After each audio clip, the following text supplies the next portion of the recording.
Hello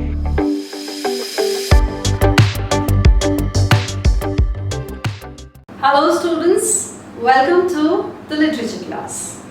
Well, I hope you all are doing fine at home and enjoying your online classes.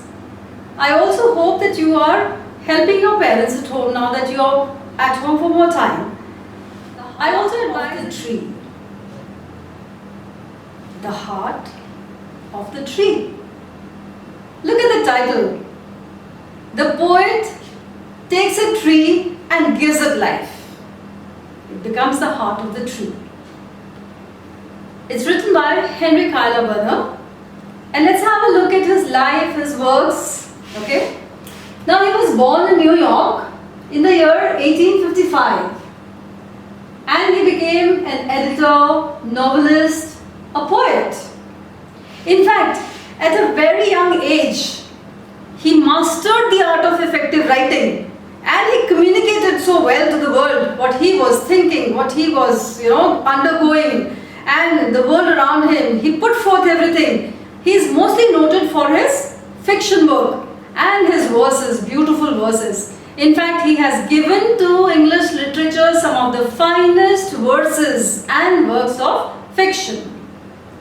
Most of his verses, are noted for technical dexterity, playfulness and smoothness of finish. Wow, such choice of words, such beautiful arrangement of his lines, such choice of the stanzas. You will enjoy the poem as we read it. Now this poem has 3 stanzas. I shall take one stanza at a time and explain it to you. Each stanza has 9 lines. What does he plant? Who plants a tree? Wow! What a beginning of the poem. A question, a simple question. And we as readers immediately are going in our mind for an answer, aren't we? That is wonderful. So he has captured attention of his readers by his very first line. This is Henry. Okay. He plants a friend or sun and sky. He plants the flag of breezes free, the shaft of beauty towering high. He plants a home to heaven anigh. Look at that. So why is he planting a tree? So he's planting a tree because this tree is a friend. Whose friend? Of the sun and the sky. Okay? The tree is a friend. The tree needs sunlight and it flourishes in the sky and it becomes such a beautiful sight to see. And the sun also enjoys the sight. The sky also feels happy. The earth also feels happy. We also feel happy. So what is a tree? It's not just a tree. It is the sun. It is a friend of all of us. Okay? He plants the flags of breezes free, the shaft of beauty towering high. The branches of the tree covered with leaves, fluttering in the wind, are compared to flags. And these leaves, the branches, are swaying in the wind and enjoying, creating such a beautiful scene. The shaft of beauty towering high. This tree is a majestic tree, tall. Okay, it's a majestic tree, tall, and it is reaching up the sky. That is what he is saying, that it's a tree that reaches high above in the sky. He plants a home to heaven anigh. Heaven is a term used for the sky. Anigh means near. Now if you notice, there are some word meanings given at the bottom. These meanings will help you to solve questions, because at the end of the day we are preparing you to solve questions. For song and mother croon of bird in hushed and happy twilight heard, the treble of heaven's harmony, these things he plants. Who plants a tree? So the tree magnifies in its, uses, its utility, its grandeur. So what is a tree here? It is a home near the heaven, very high in the sky. And here on this tree, on the branches of the tree, come the birds, make their shelters, okay, their nests. They have their babies. And the mother bird croons lullabies to the baby birds. You know, some music is created by the birds at the time of the sunset. So the sunset becomes vibrant with the sounds, and we can hear those sounds. The imagery of sounds created by the poet. In hushed and happy twilight heard. Twilight is a period of sunset. So he is using the term twilight for sunset, and in hushed and happy twilight, the twilight becomes a happy time. Why? Because this twilight is filled with happy sounds of the birds producing music. The treble of heaven's harmony, the entire heaven or the sky becomes alive with the sound of the birds. The treble is a musical note, a high-pitched musical note. These things he plants who plants a tree. So do not just say it's planting of a tree. So much he has planted by planting a tree. What does he plant? Who plants a tree? The question comes again. He puts the same question again, right? Now we want to know what more is there in a tree, right? He has told us the tree is a friend. The tree is a place of security, a home. Okay, now what more? We want to know more on the second question. So let's see what he says. Why the planter is planting a tree. He plants cool shade and tender rain and seed and bud of days to be. Look at that. He plants cool shade. This is the function of the tree. What does the tree do? It provides shade. Shade in the scorching heat of the day or the summers, and a shelter when it rains. Okay? So this is what the tree does. Then tender rain and seed and bud of days to be. Now, not only is the tree giving shade to those who come under it, but it is also playing a larger role in the nature. Right? This tree has a lot of leaves. The leaves help the moisture to evaporate in the rays of the sun. Okay? Transpiration, which you might have studied in science or geography. Now transpiration takes place, moisture collects in the atmosphere and rain will fall. Right? So when the rain falls, the rain is not sporadic, hard, harsh. No. The leaves act again, as some kind of barrier and take the onslaught of the heavy rain and make it soft and tender as it falls. So, the tender rain falls and the soil below is not harmed at all.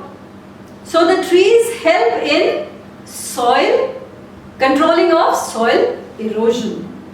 Right? So he's put so much in just two expressions, cool shade and tender rain. So much has been put in some small words only, some few words. And seed and buds of days to be. Days to be. Days that have not come as yet, that meaning future. So planting a tree is planting a legacy. Okay? It's a treasure. It's a wealth for days to come, that is for generations to come. And years that fade and flush again. He is showing a cycle. Okay? A cycle where the leaves fall and new leaves grow.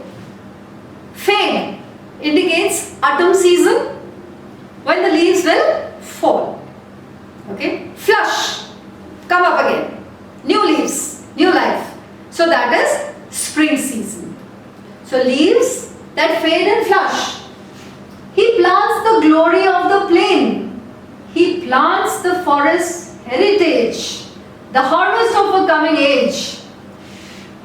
He plants the glory of the plain, little by little, one tree at a time, one tree at a time, one tree at a time, and the entire plain will get covered with trees. It will be such a beautiful sight.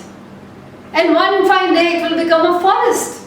And this forest will become a heritage, a legacy, as I said, something that will be gifted to the new generation. It's a harvest, okay, that they will reap, who will come later on.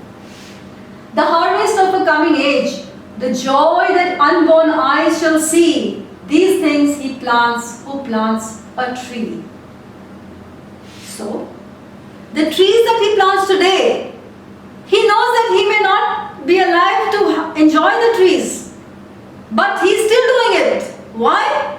Because he wants the coming generations, the unborn eyes, children who have not even been born, to have this gift, this beautiful gift to enjoy nature. He's passing on his legacy. Okay, he's not just wasting his life, that he's now born, someday he will die. No, he understands, he realizes, and he wants to do something for the next generation and also for the environment. The joys that unborn eyes shall see, these things he plants who plants a tree. So a person who is planting a tree is planting so much. He is giving joy to the world. You can have a look at the word meanings also. He speaks about trees being immortal. Generations will come and go, and normally what happens? Trees will remain. The same tree that he planted perhaps will not remain, but there will be seeds, new trees will grow out of it, the forest will remain, okay? So that is how the trees become immortal. They go on, they are passed on from one generation to another. Life goes on. Now life was there on the earth so many thousands of years ago, but we were not there, right? So this is how he wants to put forth his emotions to the rest of the world about the uses of planting a tree. What does he plant?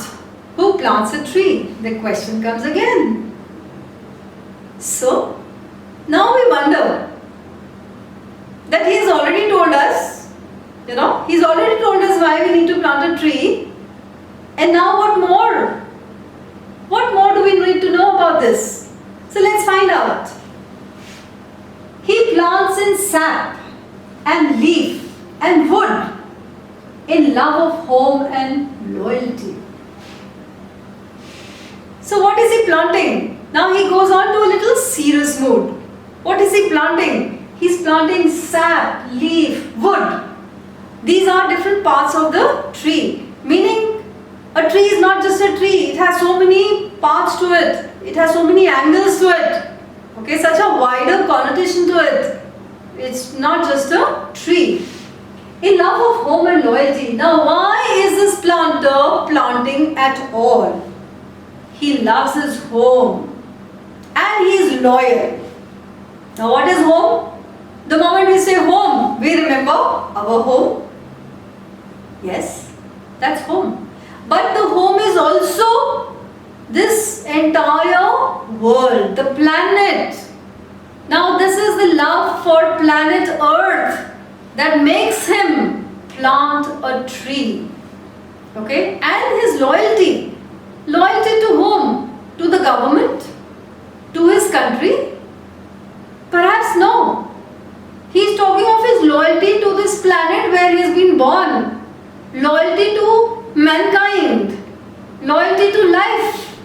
And a loyalty to say that yes, I am a good citizen and I would want to remain good and follow good and give good. Okay? And far cast thought of civic good, his blessings on the neighborhood. He has a far cast. Now, the speed of the poem becomes a little slow, as if the poet is, in giving the answer, is trying to include more and more things about planting the tree. So this planting of tree has a far thought, not of today, not of present, but maybe of many years from now. Okay, long years from now, when other generations will be born.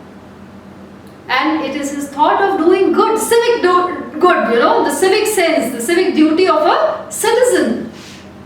His blessings on the neighborhood, his blessings. He wants to give his blessings to the land around him, the land where he is born, the land to whom he is indebted in his life. So he wants to return something to this land. Who in the hollow of his hand holds all the growth of a land? Hollow of his hand, his. The H is in capital letter. This means God, the Almighty, the Creator. The Creator Almighty holds the world in his hands. Similarly, the person who is planting a tree also becomes a co-creator. Why? Because God has blessed him to become his agent. And being his agent, he has the power of what God does? The creation. So God made him a co-creator. Okay? Co-creator. Now he is also participating in the process of creation. What is he creating? He is creating a forest. He is growing the trees. Okay? Look at this. He is growing a tree, holding in his hand. Okay? The hollow of his hand. Holds all the growth of all our land. A nation's growth from sea to sea. Steers in his heart who plants a tree. Now a person who plants a tree thinks of mankind. A lot of feelings for the coming generations get stirred up in his heart. And he wants to show them that he wants to do something for them. So, in the hollow of his hand, just like God is holding the entire world, this man also holds the key to progress. Okay? From sea to sea, from one end to another end. That means the entire earth. What a beautiful poem. He has given us so much about planting a tree. Now, after reading this poem, we feel that cutting down of a tree is such a horrible task. So cruel, so barbaric. The tree is alive. It has life. And it is going to give so much joy to the next generation. Even to us at present, because people before us have planted trees. Okay? So, let's understand the thought process of the poet and perhaps, tell ourselves that yes, even if we can't plant trees, we should at least not cut trees. Now we come to the understanding of the poem. We have read it once and I have explained it to you. But when we are answering questions, again you might get stuck.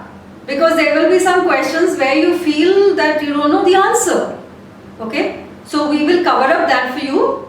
Here are the themes of the poem. The themes, as I said, that whatever is the subject that the poet discusses in the poem becomes the theme. Now this poem looks very simple. Planting of a tree. Okay, the heart of a tree. But perhaps it has a lot of themes that we can derive out of it, that we can understand. It looks a simple poem, the heart of a tree. Okay?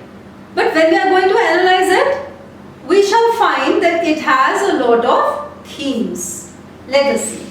Ecological conservation, love and respect, responsibility toward future, human beings as co-creators, importance of trees, civic duties, responsibility for future generations. So planting a tree, by planting a tree we are saving the environment.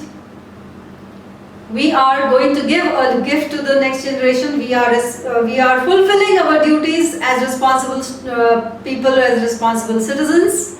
We are showing our love and great respect for nature and planet Earth. Okay, so many themes attached to this poem. Now comes the form and structure.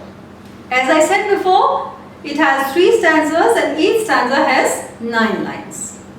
But we also have to understand what rhythm is he using, what rhyme is being used. So here the rhyme is A, B, A, B, B, CCAA. Now you must be wondering what is all this, right? Now in poetry, we break down the poem in rhymes. The last sound of the first line becomes A.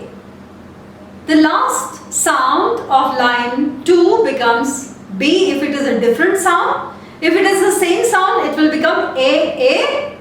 Okay, otherwise it becomes AB. The third line's last sound becomes C if it is different. Okay, A, B, C, and so on. Whatever sound is repeated in the rhyming scheme also. So I have here the first paragraph. A, B, A, B, B, C, C, A, A. Tree, sound A. Sky, does not rhyme with tree at all. Sky, tree, two different things, so two different sounds, right? Tree, sky, free. Okay?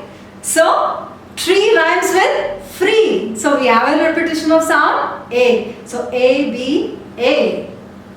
High, an eye. Sky, high, an eye. Sound B, B. Bird is a new sound. Okay, bird is a new sound. So, it becomes C, third sound. Herd rhymes with bird. C repeated. Harmony. E, tree, free, harmony. Again sound A. Tree, the last sound, okay, is the A. Similarly, you can write the same rhyming scheme for stanza 2 and stanza 3. Now comes poetic devices, or we say tools, technical tools. We were saying that writing poetry is also an art, and as every artist, the poet also needs some tools that can add flavor to his poem. Just as we spice up our food, add flavor and have that zing in our mouth, okay? Similarly, when a poet uses certain words in a different way, that becomes poetic devices. That becomes a style. So we have some poetic devices in this poem. The first one is alliteration. Repetition of consonant sounds.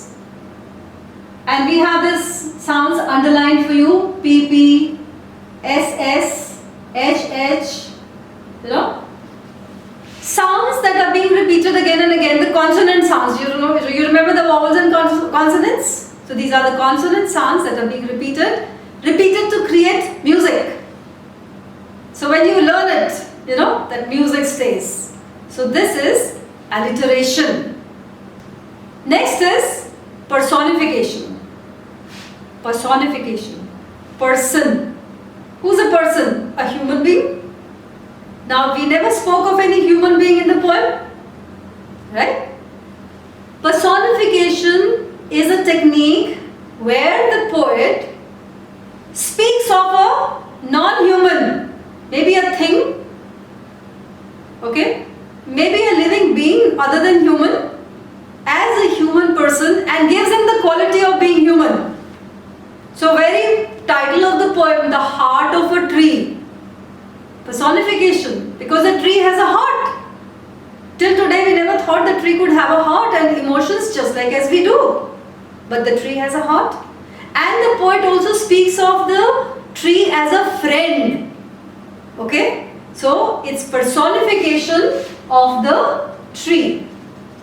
The tree has qualities like the human beings. Next is metaphor. Metaphor is a comparison. You know, a way of comparing one thing with the other thing. Now here he is talking of the flag of breezes free. There is no flag, but he is speaking of a flag. So this flag is actually the branches filled with leaves. So the tree branches are compared to the flag, and this flag is fluttering in the breeze, freely, happily. The shaft of beauty towering high. Again the structure of the tree. is compared to a high tower. Okay, a high tower which is so majestic, standing high in the sky. Similarly, the tree like a tower stands high in the sky. Next is circumlocution. Big word, right? Circumlocution. Circumference. Immediately that comes to our mind? Circumference, something that is round. So a roundabout way of saying something. So let's see, what has he said?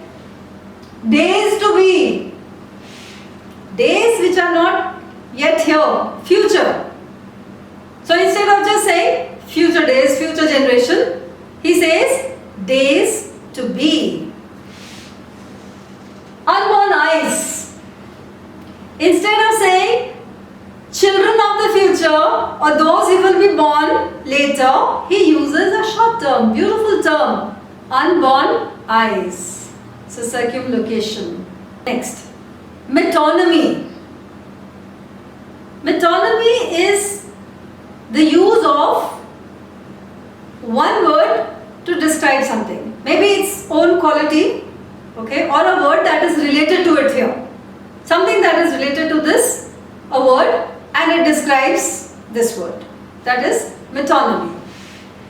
Home to heaven anigh. Heaven.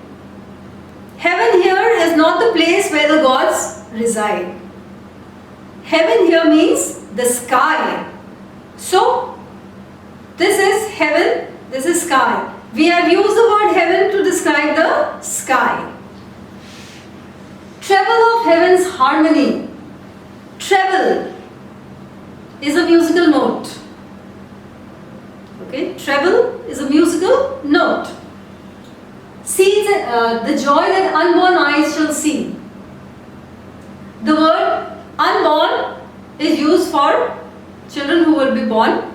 That is what he means here. Unborn eyes, children who are not born yet, future generation. Seeds and buds. Seeds and buds are for the various parts of the tree.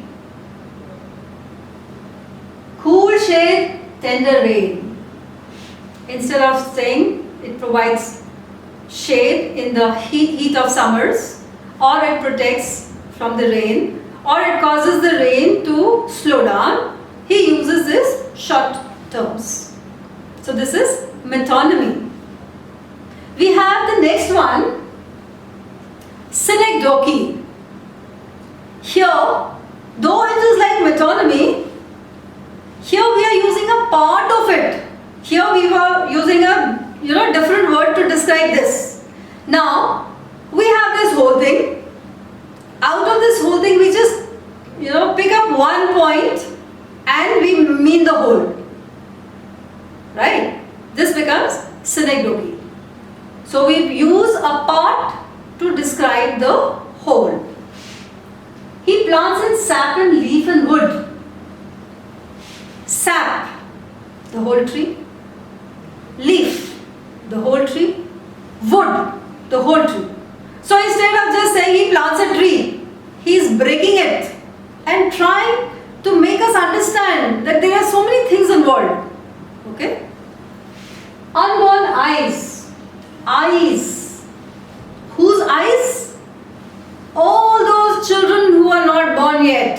So the eyes are indicative of the full grown children or the full body of the children. So he is only using the eyes. So this is synecdoche.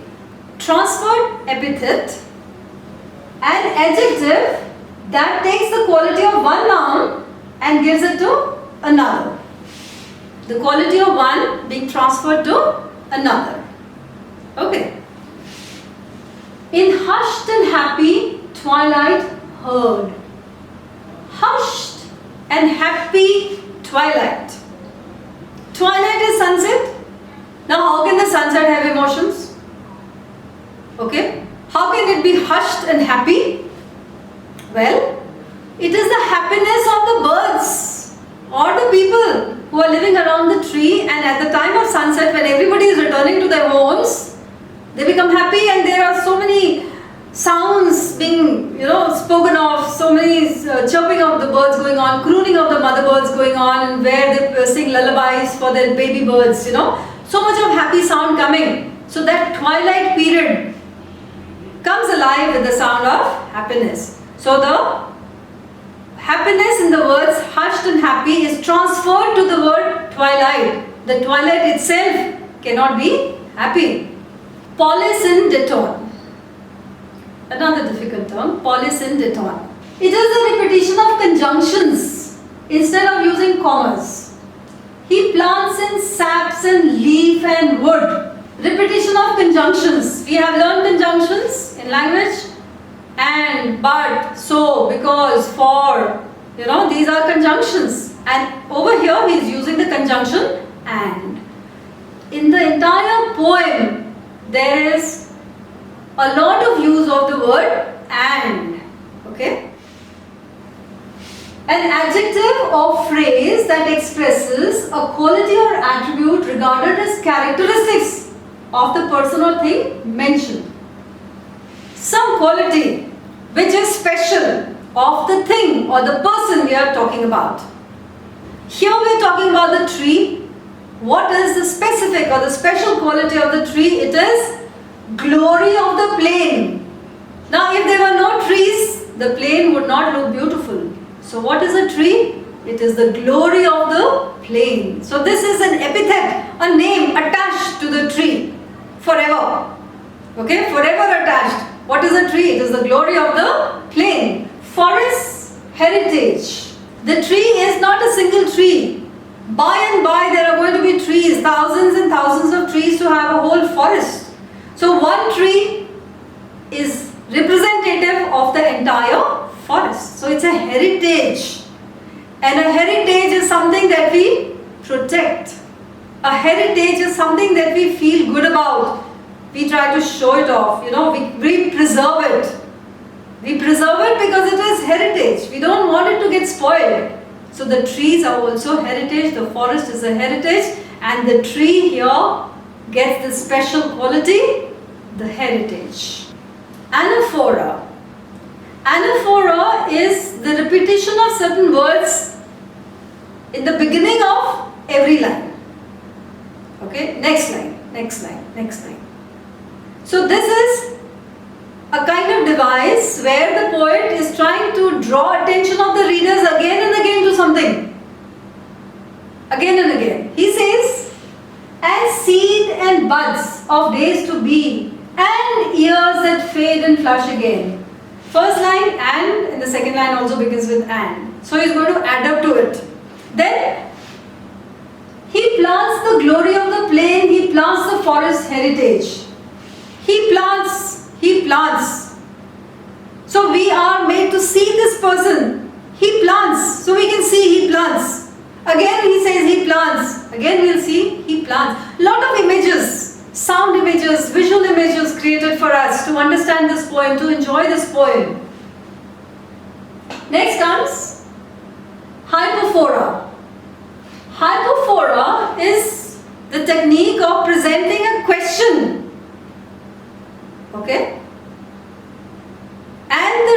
And the readers get engaged in the answer in their minds, and they want to know what would be the answer.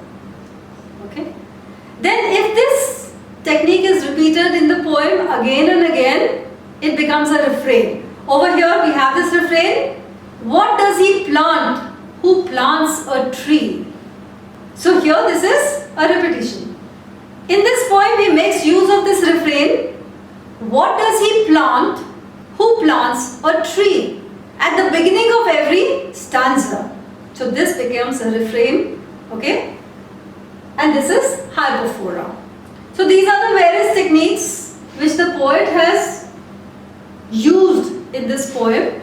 Now that I have told you what is alliteration, what is hypophora, okay, what is metonymy, fine. So this means that learning one poem, you have now learned some poetic devices which you can employ to other poems also. When you will be doing some more poems or when you read something out of your textbook also, then you know, oh, this is what was told. Okay, this is this, right?